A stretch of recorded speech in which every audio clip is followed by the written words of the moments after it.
Hello everyone, welcome और welcome back to my channel. So I hope कि आप सब लोग अच्छे होंगे, अच्छे से स्टोरीज जो है वो सुन रहे होंगे और मुझे बता रहे होंगे।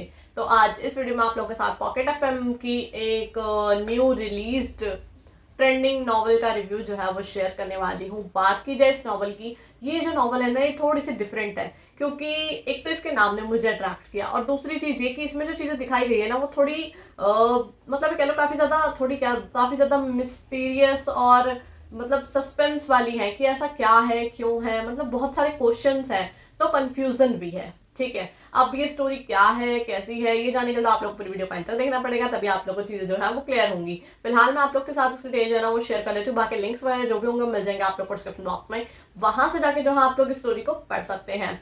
तो ये जो स्टोरी है उसका नाम है माई इनोसेंट अवार्ड। ठीक है, अब आया आप लोग को समझ में कि मैंने क्यों बोला कि इसके नाम ने ही मुझे अट्रैक्ट किया।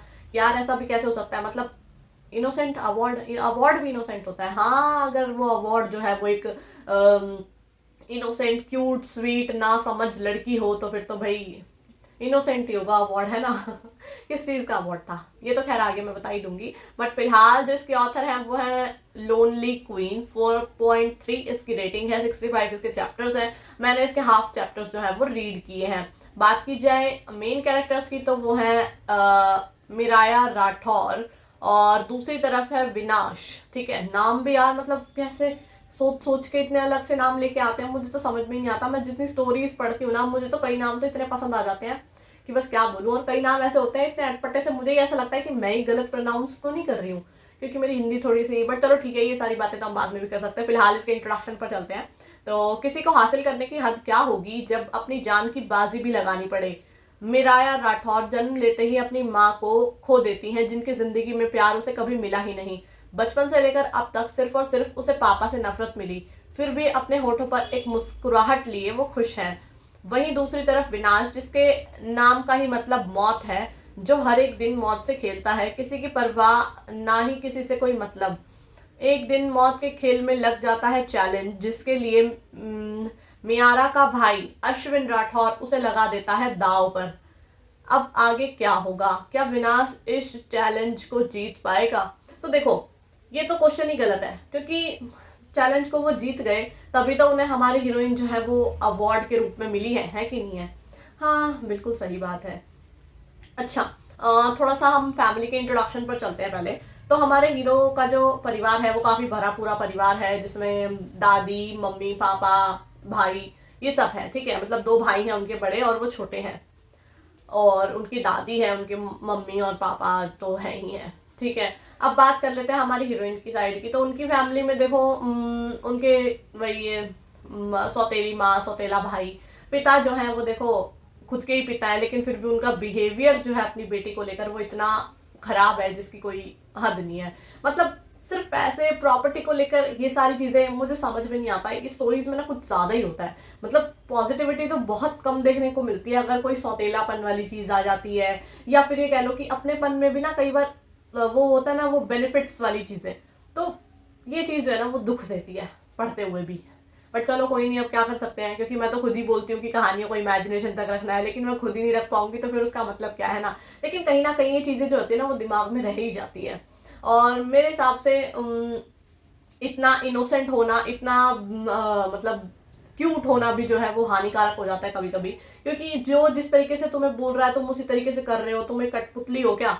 जो तुम्हें जिस तरीके से बोलेगा उसी तरफ तुम जाना है, उसी तरफ तुम्हें रहना है, जो बोलेगा उसकी हाँ में हाँ मिलानी है। क्यों भाई, क्या तुम्हारी खुद की कोई सोच, अपना ओपिनियन नहीं है क्या? तो ये सारी चीजें जो है यहाँ पर आप लोगों को गुस्सा दिलाएंगी। मुझे तो दिला रही थी, आप लोगों को मुझे पता नहीं भाई।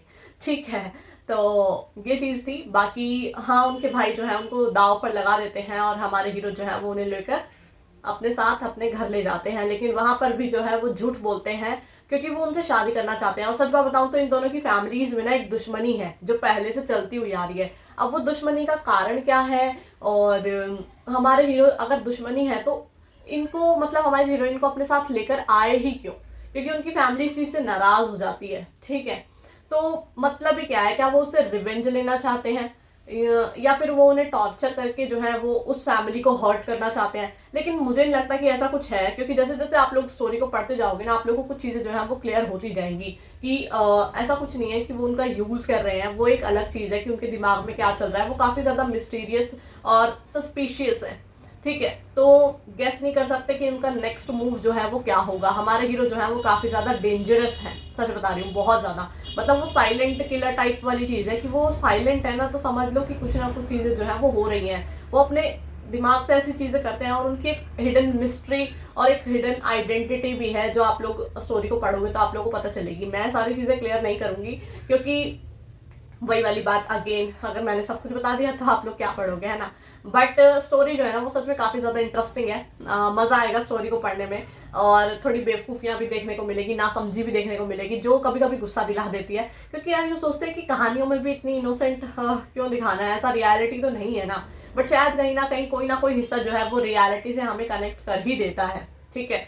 तो वो तो सबके ऊपर हो जाता है कि यार क्या पार्ट जो है आप लोग को क्या फील कराएगा। जरूरी नहीं है कि जो जिसमें मैं इमोशनल हो रही हूँ वहां पर आप भी हो, ठीक है। मैं तो थोड़ी इमोशनल टाइप की इंसान, तो मैं तो बहुत जल्दी जो है वो इमोशनल हो जाती हूँ अगर मैं ऐसी कोई स्टोरी जो है वो पढ़ रही होती है जिसमें इस तरीके की चीजें होती है कि वो मेंटल टॉर्चर जो है वो हो रहा होता है। वो बातों बातों में ही कुछ ऐसी बातें हो जाती हैं कि अच्छा नहीं लगता, लेकिन हम कह भी नहीं सकते, समझ रहे हो आप लोग। तो वो वाली चीजें जो होती है ना वो ट्रिगर करती हैं, बस ये है। बाकी तो देखो मैं तो यही बोलूंगी कि इसको भी इमेजिनेशन तक रखना अगर पढ़ना है तो आप लोग को। बाकी जो अगर मैं बोल रही हूँ कि जो बहुत ज़्यादा इमोशनल लोग हैं या इस तरीके की ज़्यादा स्टोरीज में नहीं इंटरेस्ट रखते, वो उनकी इच्छा है पढ़ने के लिए। मेरा कोई ऐसा रिकमेंडेशन नहीं है, बस आप लोग की चॉइस है। अगर आप लोग को पढ़ना है तो डेफिनेटली जाके पढ़ सकते हैं। मैं तो इसलिए बोल रही हूँ क्योंकि भाई कुछ डिफरेंट कॉन्सेप्ट है, राइट। एज सच ऐसा भी नहीं है कि हमने इस तरीके की स्टोरीज नहीं पढ़ी हैं, लेकिन फिर भी अभी काफ़ी टाइम हो गया है, सेम चीज़ें जो है वो रिपीट हो रही हैं, और कुछ इस तरीके का दोबारा से वापस आना तो काफ़ी टाइम बाद मुझे ऐसा लगा कि कुछ है, ठीक है। बाकी और चीज़ें जो है वो आप लोग देख लीजिएगा। रॉयल लाइफस्टाइल आप लोगों को देखने को मिलेगा। टैक्स की बात की जाए, ड्रामा देखने को मिलेगा, मिस्ट्री, सस्पेंस, थ्रिल और हिडन आइडेंटिटीज, रिवेंज, ये सारी चीज़ें आप लोगों को जो है मेनली देखने को मिलेंगी। और एडवाइस अगेन वही, कहानी को इमेजिनेशन तक रखना है, कुछ पॉजिटिव हो तो डेफिनेटली एडमायर कर सकते हैं। बाकी मैं उम्मीद कर रही हूँ आप लोगों को मेरी वीडियो और मेरी वीडियो हिस्टोरिकल को पसंद आया होगा। तो अगर आप लोग को मेरी वीडियो पसंद आती है तो वीडियो को लाइक करना, चैनल को सब्सक्राइब करना बिल्कुल भी ना भूलिएगा। बाकी जब तक नेक्स्ट वीडियो आती है तब तक के लिए बाय एंड टेक केयर।